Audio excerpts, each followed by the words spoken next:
Hi guys, welcome to Coaching Friday. My name is Megan Olson, nutrition practitioner. I'm answering your weight loss questions live. Plus today I'm giving you a mini training on emotional eating and cravings. I know a lot of you are struggling right now with stress eating, boredom eating, anxiety, anger, frustration, all of those emotions. So we're going to talk through that today. For those of you who submitted questions ahead of time, thank you. I love all your questions. I got like over 40 questions today. So I may not get to all of them, but I kind of grouped some of them together because many of them were very similar. Okay, so for those of you who don't know me, my name is Megan Olson, nutrition practitioner. I help women over 35 lose 20 to 50 or more pounds for good without dieting. So let's go ahead and get started. Let's talk about emotional eating. If you're watching this video right now, I want you to tell me in the comments or give me a like, show me somehow that you're dealing with emotional eating right now. Okay. I think that this happens to everyone. And, you know, most of you guys know that I lost 80 pounds in 2009. I still deal with emotional eating. Even last week, I was finding myself eating, some chips, and I never really eat chips. It's just my boyfriend's got his stash, in the pantry, and I never eat those things. And I just found myself eating those things, and I was like, what am I doing? So, during a time of high stress, high anxiety, like this time where it's really an unprecedented time, it's very normal to have emotional eating feelings and negative feelings. But what I'm going to tell you is that people who are overweight tend to have these feelings all of the time, and they repeat the pattern of emotionally eating. So maybe you're a binge eater, maybe you overeat, you're feeling anxious, bored, stressed, angry, frustrated, upset, whatever. You're having some kind of negative emotion, and you have created this pattern in your life where you turn to food for comfort. Food is readily available. It's the easiest thing we can do to find immediate comfort. And what I'm going to suggest to you is that instead of turning to food, is stopping yourself in those moments. And this is being self-aware.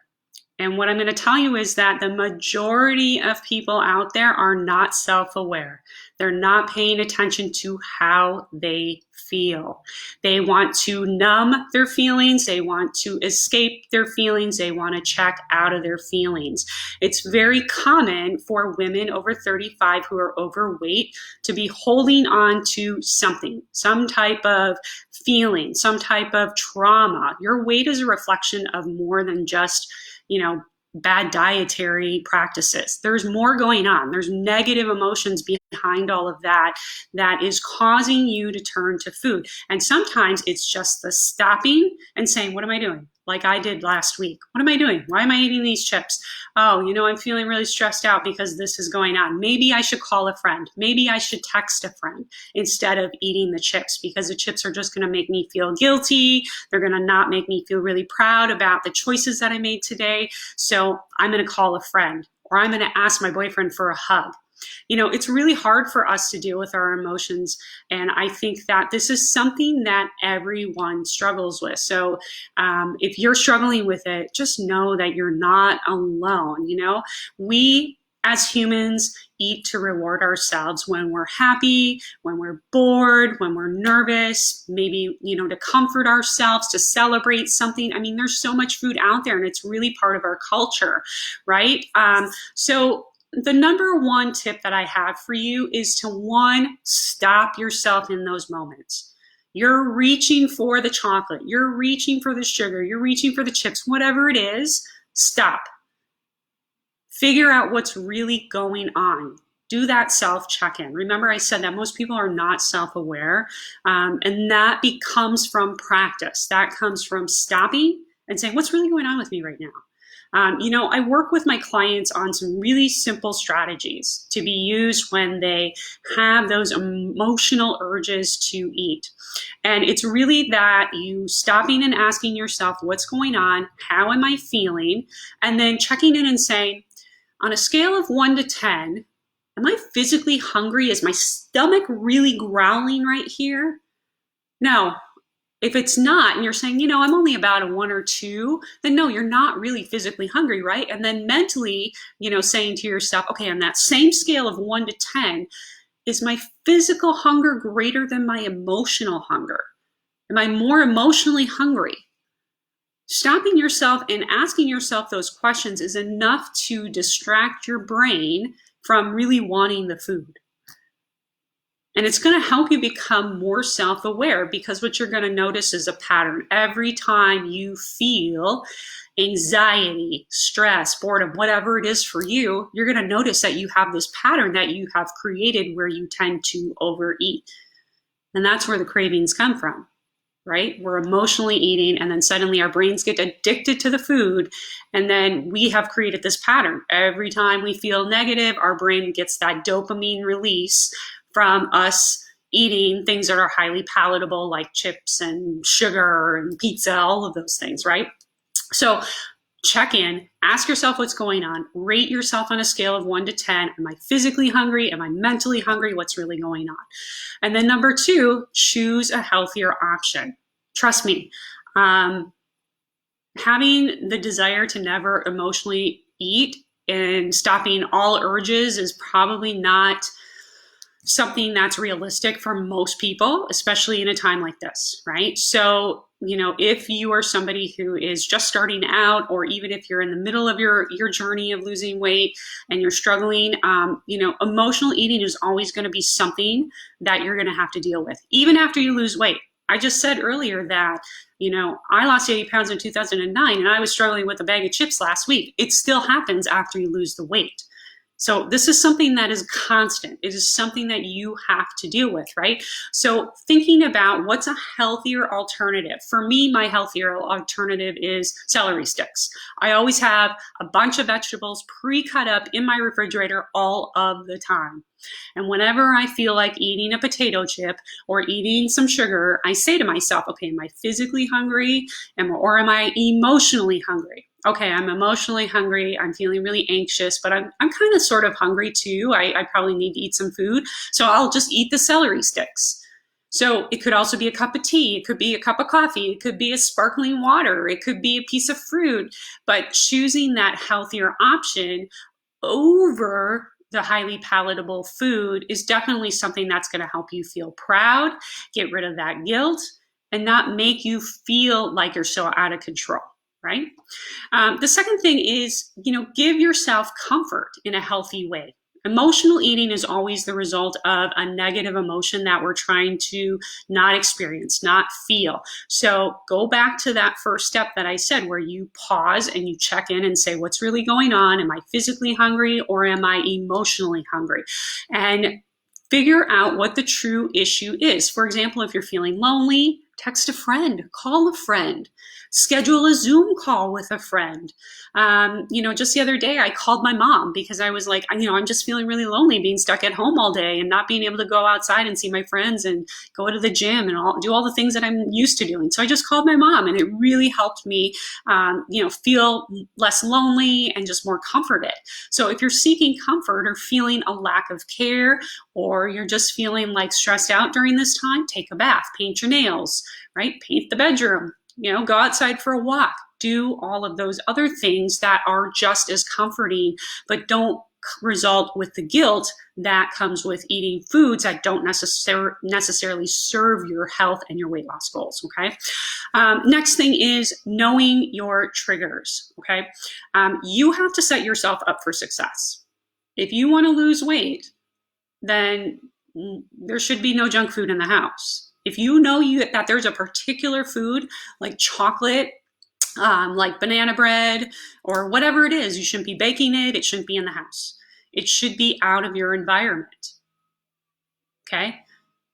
You have the power to control what's in your environment, probably more so right now during quarantine than any other time in your life, because we're not going out. We're not being faced with the temptations of going to people's houses, holiday gatherings, birthday parties, going out to restaurants. We're not faced with any of that. So you have more control right now than you do any other time. Now, triggers tend to happen on weekends, on Friday nights, after a tough week, after just being really stressed out, and when you want to unwind and you want to have comfort, right? So a lot of times people will say, well, on a Friday night, I want to have a glass of wine or I want to have a drink. What you're really seeking is that time on the couch where you're really just unwinding. You're seeking the comfort. So that's what you really have to ask yourself. What is that thing representing for me? What is it filling up for me that I feel like I'm missing in my life? It's always representing something, because I have a lot of people who will tell me, oh, well, I don't know. It's because we have to practice being more self-aware. We have to really, really pay attention to what we're doing, how we're feeling, in order to discover what's really going on. It's kind of like peeling back an onion. There's multiple layers to the onion, right? You keep peeling and peeling and peeling and peeling. Same thing with weight loss. And I find this with the women that I work with over 35 who have 20 to 50 or more pounds to lose. There's many layers to what's going on with them. There's many triggers, and they have to pull back each of those layers. And sometimes that can be really uncomfortable, right? So you have to be willing to set yourself up for success, have your environment cleared out. None of those things are in your house. And you have to also be willing to stand up and say no to yourself, right? You probably say no to a lot of people in your life, like your kids.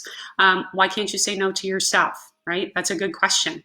So you have the power to change your situation. You have the power to change how you eat, how you look at food, but you also have the power to choose how you feel. So if you're feeling a certain way, it's really important to understand how you're feeling and then figure out a healthier alternative to how you're feeling, like calling a friend, texting a friend, painting your nails, cleaning your house, whatever gives you that fulfillment that you're seeking, because it's not in the food, okay?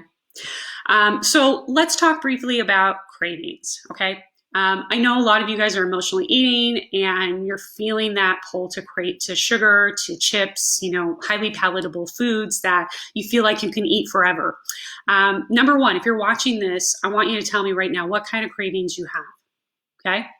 What kind of cravings? Is it sugar cravings, salty cravings, pizza cravings? What is it? Cravings mean different things, but in general, if you're having sugar cravings, this is telling me that nutritionally, you need more protein, number one, and also that you may have some negative emotions going on, and your brain is looking for that increase in dopamine to make you immediately feel better. So food has an effect on our hormones, and I'm not talking about reproductive hormones. I'm talking about insulin, leptin, ghrelin, cortisol, and also dopamine and serotonin. And these are neurotransmitters, and all of these things that I just mentioned, you don't need to know what they do and the science behind them, but what you need to understand is that our bodies get addicted to certain types of foods. So in the example of the sugar, the more you eat the sugar every time you feel bad about something or you're experiencing a negative emotion, the more you're training your brain that every time that this emotion comes up for me, I'm going to eat this food, and then I get this increase in dopamine, and then I feel immediately better. Think about it. It's a drug. Right. And there's been many studies out there about, foods with added sugar, like 80 calorie, Dannon yogurts, which I am definitely guilty of having eaten in the past. They're packed with sugar. They may only be 80 calories, but they're packed with added sugar. And guess what? It has the same dopamine effect on your brain. And there's many, many studies that are showing that certain foods with a lot of added sugar actually have the same effect on your brain as cocaine. There's many, many studies out there that show that. You can Google it and it will show you that. So sugar cravings are coming from that cycle that I just talked about. Okay. So I hope that this was helpful for you. Let me know in the comments if you have any questions about what I talked about with emotional eating, about identifying your triggers, finding a replacement, removing things from your environment, checking in, doing that scale, and also about the sugar cravings. Let me know in the comments if there's anything else you'd like me to address specifically. And remember, the more details you give me, it's better, because that way I can understand what's really going on with you, okay? And again, I'm going to be answering your questions live here in a minute. So if you did not submit a question ahead of time, you can type it in the comments and I will answer it live for you here. And remember, there's no shame here. It's just about getting you the help that you need. Okay, so we're going to talk about a little bit more about sugar cravings, because this one is something that came up in a lot of the questions that I got. I got over 40 questions this week. I probably won't get through all of them, but we will get through many of them because many of them are grouped together. So first question was sugar cravings. That's all they told me. So I have no idea If you're saying your current struggle right now with sugar cravings, I don't know if you're trying to lose weight. I don't know if you're overweight. I don't know if you're diabetic. I don't know if you work out. I don't know what your stress is like. I don't know anything that's going on with you. So guys, give me as much information as possible. Okay. If you have sugar cravings, my number one tip for busting sugar cravings is protein, protein, protein, protein. And I don't know why for females it is so hard to get protein, but this is a number one thing that is really difficult for the women that I work with over 35. They're never eating enough protein. They're usually getting like somewhere between 30 and 40 grams a day. You need to be like 100, 150 grams, like way more protein, way more.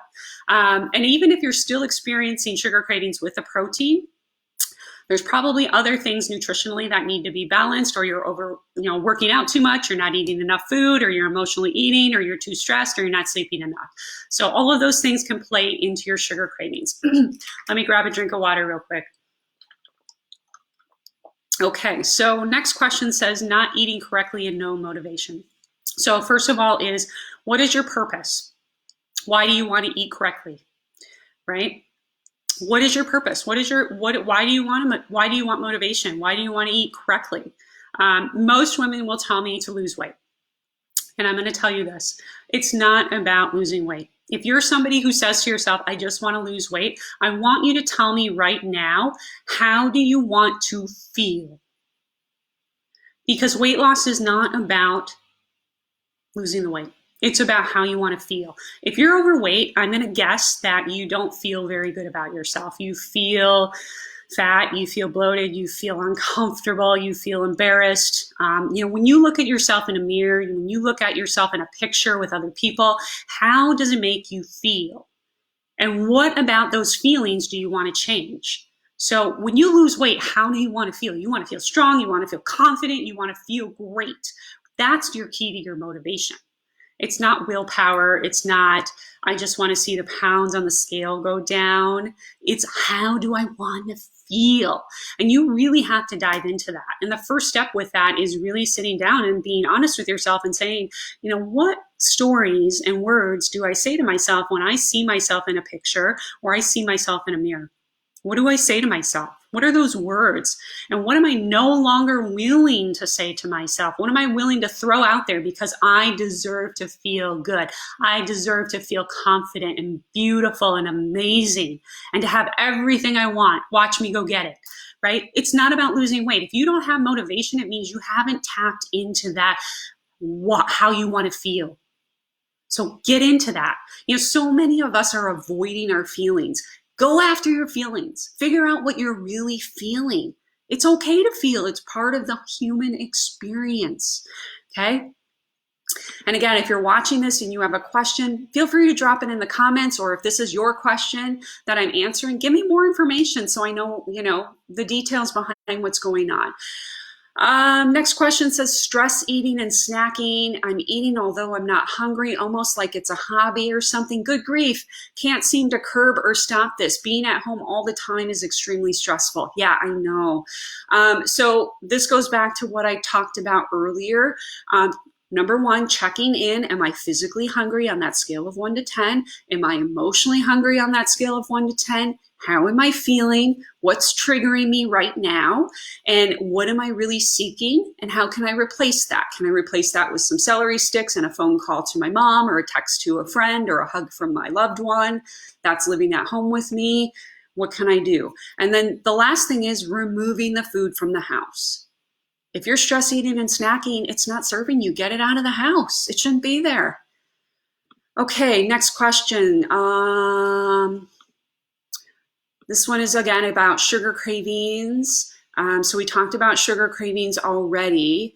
How do you stop the constant thoughts of food? They're always there. The only way I can make the thoughts stop is by eating. Okay, so I don't know specifically what's happening, what your background is, but my guess, based on the limited information I have, is that you're restricting food too much. It's really common with women who are trying to lose weight to avoid food, restrict food. And by that, I mean, they just say to themselves, I'm not going to eat the chips. I'm not going to eat the chips. I'm not going to eat the chips, even though they're in the pantry, but you're like obsessing over them. And then all of a sudden you give into the chips. So Just eat the chips. Like if you're thinking about the food and you're really obsessing about it, eat the chips, but don't eat it out the bag. Portion it out into a bowl. Eat the portion slowly out of the bowl, but do not restrict the food. If you're constantly obsessing around the food, this is a mindset thing that needs to be addressed through coaching. Because you probably have some deep-rooted emotional eating behaviors going on here. But my number one tip is to stop restricting the food. Allow it in your diet, but portion it out. Never eat it out of the bag or the box or whatever it's in, okay? Next question says, eating everything available. That's not really a question, so I don't know how to answer that. So if that's your question, please tell me more about what you mean by that in the comments, okay? Let's see. I skip dinner sometimes only because I hate lunches and not hungry for dinner, but before I go to bed, I have a snack. I don't know what that means. But one thing I will tell you is that 2 weeks ago, I did a video on here and I talked about 3 meals a day. Doesn't matter what time of day they are, but 3 meals a day. If you're over 35, you should be eating 3 meals a day. Snacks are for babies, meals are for women. If you're a grown woman, get rid of the snacks. You don't really need them unless you work out really intensely or you're an endurance athlete. You really don't need them, okay? Let's see. I eat way too much and too many carbs. It's like I don't think about what I'm doing when I'm putting it in my mouth. Even when I think about it, I just disregard what I'm doing to myself. Okay, so this is a little bit about what I talked about earlier, the being aware, being self-aware. And most of us are not self-aware. It's the stopping and pausing. Why am I eating the food? Am I physically hungry on that scale of 1 to 10? Or am I emotionally hungry on that scale of 1 to 10? Removing the triggers from the house, finding healthy replacements for the triggers, right? Like celery sticks or an apple or some jerky sticks, or calling a friend, painting your nails, taking a bath, right? All of those things. But number one thing is being self-aware and stopping and saying, what's really going on? What am I avoiding? What negative feeling am I having right now that I'm trying to numb and check out of? That's why you feel like you're eating and just kind of disregarding it, okay? You're covering something up. Let's see. Stress and boredom eating. Sometimes it's just the craving of something sweet and other times it's the craving of something really salty. So again, exactly what I said in the last comment. But the biggest thing you can do is really do that self-awareness and check in. Okay, so let's talk a little bit about some of these other questions. Sugar cravings causing belly fat and fatigue. So yeah, let's talk a little bit about belly fat. Belly fat is a sign that there is a metabolic imbalance in your body. That means that metabolism is not working as designed. So what makes up your metabolism? A lot of us think thyroid makes up metabolism, and yes, sort of, kind of, it does. But the real thing that makes up your metabolism is insulin. Insulin, leptin, ghrelin, cortisol are the key to your belly fat problem and your sugar cravings. If you're having sugar cravings, you have belly fat, that's telling me that you have some type of metabolic imbalance going on. You may be pre-diabetic, you may even be diabetic, or you may just be on the path to developing pre-diabetes, which is really common with women who have belly fat. Belly fat is also a sign of too much cortisol in the body. So cortisol is your stress hormone. If you're stressed out a lot, and, you know, I find a lot of people, a lot of women are so used to being stressed out, they don't even realize they're stressed out anymore. They're working out too much. They're really, you know, stressed up, amped up about their job. They're anxious about, you know, being home and quarantined and with their kids and all of this stuff, right? And so cortisol, when that cortisol is really high all the time, you're going to store more fat and it's going to stick in your belly. So stress management is a huge component of controlling belly fat, sugar cravings, and your weight, frankly.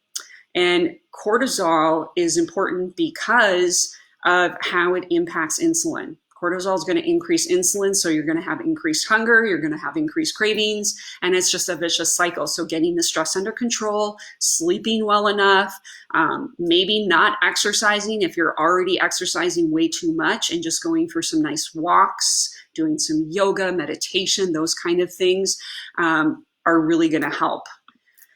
Next question again is about struggling with lower belly fat. And I'm going to say this about belly fat, guys.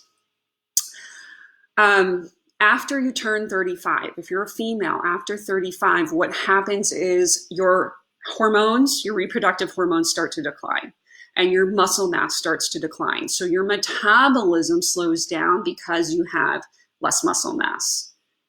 So what do we have to do? We have to eat more protein. We have to be smarter about our nutrition. Belly fat is not something you can out exercise because exercise increases cortisol. And for many of my clients, I actually don't have them exercising because exercise tends to increase their hunger and cravings, tends to increase the stress hormones, which causes them to store more fat.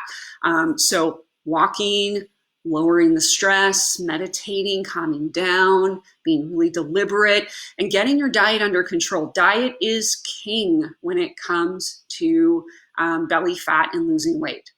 I can't stress that enough. Exercise is maybe 10% of the equation.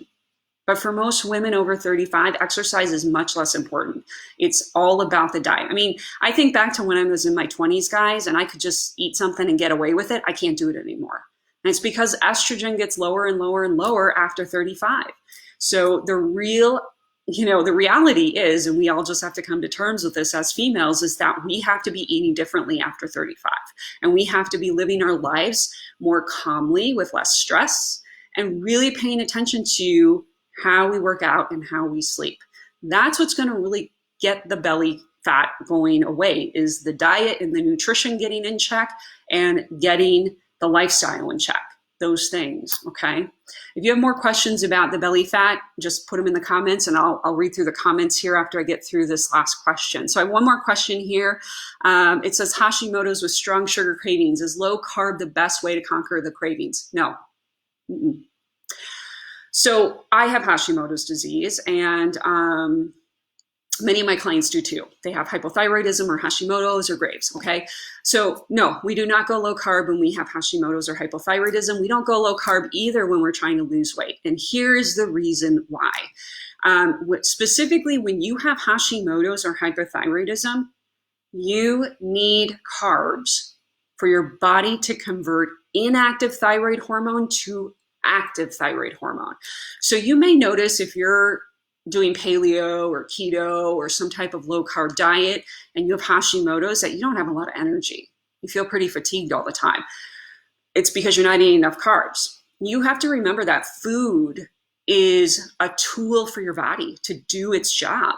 And it's not the Hashimoto's or the thyroid that is causing you to be overweight. It's that your body doesn't have the right tools from the food you're eating to help you lose weight.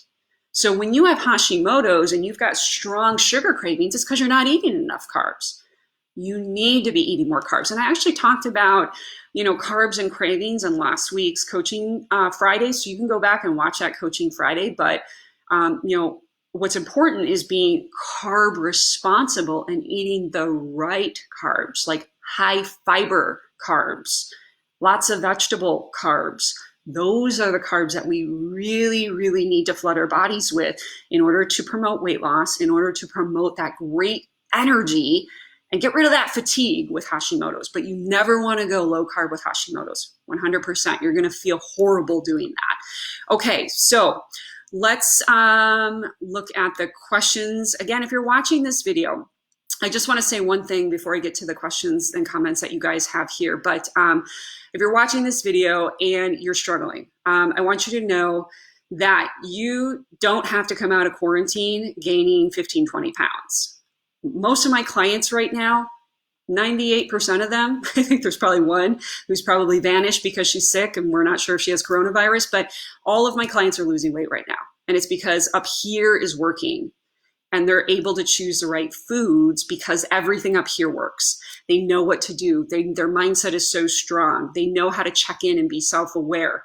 They're all losing weight and they're all keeping themselves accountable and holding themselves accountable.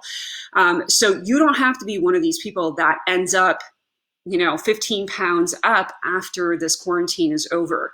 Because think about it, how are you going to feel? You're going to feel really gross. You're going to feel, disappointed with yourself. And you don't deserve to feel that way. No one does. You deserve to feel amazing. You deserve to go back to work and show everybody, hey, look at me. I lost 5 or 10 pounds during this quarantine and you didn't. I deserve to feel this good, right? And you're going to feel so proud of yourself. And so many of my clients are doing that. So if you're interested in talking more, I do have some economical packages that I'm offering just during this time frame. So schedule a breakthrough call with me. That link to schedule is right above this video and they're free to you. So what do you have to lose? Okay, so let's check out the comments. I stopped smoking and have doubled in size, craving sugar, and we are at home and I love baking for my family. I'm 55, postmenopausal and vegetarian, not sleeping and stressed. Okay, so Pippa, it's normal when you stop smoking to replace the smoking with the food. So it's really normal to experience the weight gain, but congratulations on stopping the smoking. That's huge, right? One step at a time, okay? So you're craving sugar a lot and you're at home. And my first question for you, and this comes from a very loving place, is why are you baking? If you've doubled in size, why are you baking? It's probably not serving you or your family, right?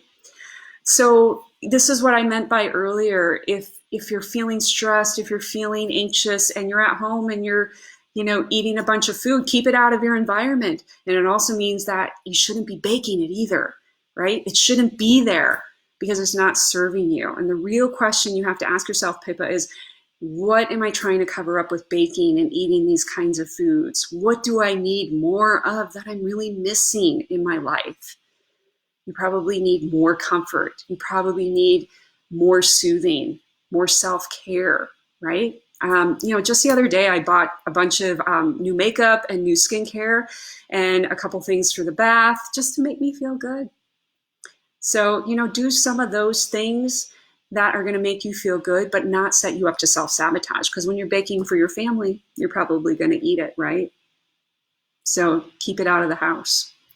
All right, so Caroline says, craving a sweet dessert after every meal. It's a family habit and closes out a meal. However, usually eating too much of it and craving more. Right, so yeah. Okay, so Caroline has another question. If your work requires you to work out, what is a good way to balance it with your diet? Cortisol increases my worry. Okay, so Caroline, what type of work do you do? Just out of curiosity, are you a group fitness instructor? So let's talk about craving the sweet dessert after every meal. So this is a habit that you have created. So your brain has become very accustomed to this pattern. Your brain is going, oh, you're supposed to give me this big dopamine buzz every time after I eat a meal. And it's no different than a drug or an alcohol buzz that we get, right? It increases the dopamine, makes us feel really good temporarily, right? And so your brain has just become accustomed to this pattern. So at some point in your life, you have created this pattern. So number one is to stop it, right? You want to stop this pattern, right? So number one is checking in to make sure that you're getting enough protein, you're getting enough complex carbohydrates in your diet that are high in fiber, enough veggies. Like half of your plate should be vegetables. You should be eating enough at your meal that you don't have that craving for sweets, right? And if you are having that craving for sweets after meal, what I want you to do is look at everything in your house and read the food label and see what has added sugar in it. Because most of the foods that we're eating have hidden added sugar, which increase our cravings, okay? Chicken broth has added sugar. Flavored yogurts have added sugar. Chips, crackers have added sugar. Cheese has added sugar. Almost everything has added sugar. So when you really start looking at everything in your household, you are going to be amazed what has added sugar. Cut all of the added sugar out for 2 weeks, and your craving for after dinner should change drastically. If you're eating enough protein, if you're eating enough complex carbs with fiber and vegetables, plus that little bit of fat, and you're cutting out that added sugar, your cravings should dramatically change, okay? And so Carolyn, if your work requires you to work out, what you need to be doing are some things that are going to calm down that cortisol, right? So I don't know how you're working out for your job or how intensely, like, are you just walking around all day? Or are you just moving? I don't know. But if you're a group fitness instructor, you're going to have to do some things that are deliberately going to take that cortisol down. And, I have told some group fitness instructors that you have to cut back on the number of classes that you're teaching, because it just becomes a vicious cycle of eating too much food, and, constantly having cravings. I mean, that's probably part of the reason why you have that strong desire for a sweet dessert, is because you are really active, right? Sugar cravings result from high cortisol. So if that's you, it's calming down that those workouts, figuring out how you can calm down the workouts, figuring out how you can actually cut back on some of those workouts if it's at all possible. And then how can you do more self-care to bring the cortisol down? Meditation, yoga, swimming. I mean, you might not be able to swim right now. Going for a bike ride, just going for a walk, reading a book. Really taking those moments to help your body calm itself down. Spending a few minutes alone in your bedroom away from the entire family. Calming your mind down. Don't spend time on social media. Don't spend any time watching TV, because that stuff actually can increase our stress hormones, especially right now. So think about ways that you can promote more self-care to bring down the cortisol. And I'm sure that's playing into your sugar craving as well. Okay, guys, well, I don't see any more questions from anyone. If you do have a question and you're watching this replay, feel free to jump in. I will be answering questions in the comments as I see them come in. So feel free to ask them. I hope that this was helpful in terms of emotional eating. Give me a like, give me a share, give me a something to let me know that this is something that was helpful to you. Again, if you're somebody who's struggling with weight loss, don't hesitate to reach out. I do those free weight loss breakthrough calls all the time. And there's no obligation. It's just a great way for you to become more aware of what you're really struggling and what's keeping you stuck. And you don't have to be one of these millions of people who gains, the quarantine 15 right now. You can come out of this feeling proud and happy and confident and strong, because it's all about how you want to feel, not about losing the weight. So guys, I hope you have a great rest of your Friday and great rest of your weekend. I'll talk to you soon.